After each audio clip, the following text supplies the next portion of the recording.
finished eating, or has a pretty tough stomach, just out of curiosity's sake? Yeah? Okay, I'm going to tell you one story from one of the programs we run. If you guys run into me more than once, you'll find I'll tie you up pretty easy and pretty long. And I'm very passionate about the history of our province. So I operate quite often on the North Saskatchewan River, which has some of the best fur trade stories in I think the whole country. And my favorite is the story of Mr. Rowand. Is anybody familiar with this story, despite my staff?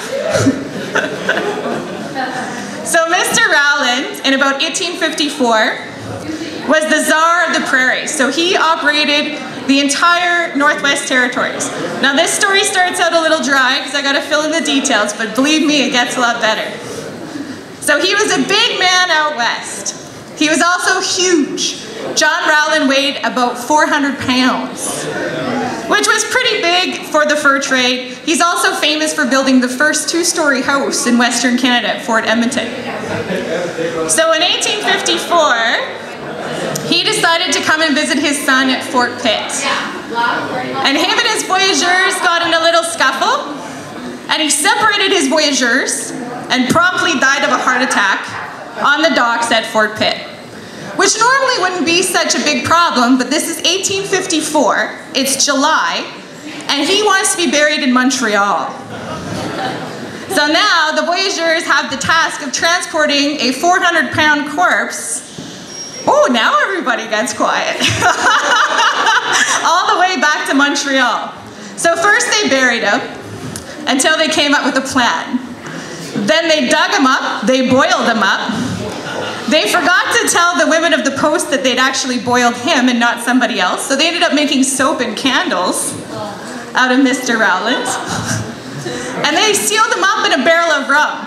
So the voyageurs started transporting him back out east. When they got to Lake Winnipeg, a big storm came up.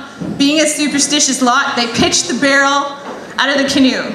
They arrived, and George Simpson himself was expecting his friend, so he sent them back. They found him on Lake Winnipeg, floating in a barrel, if you can imagine. He got brought back, where he was promptly mistaken for rum and sent to England. So two things happened when the barrel got to England. One, if you can imagine, someone was seriously distressed at cracking a barrel of rum and finding bones in it. The other problem was there was no rum in it. The sailors had siphoned off the rum during the voyage and replaced it with seawater, inadvertently drinking Mr. Rowland.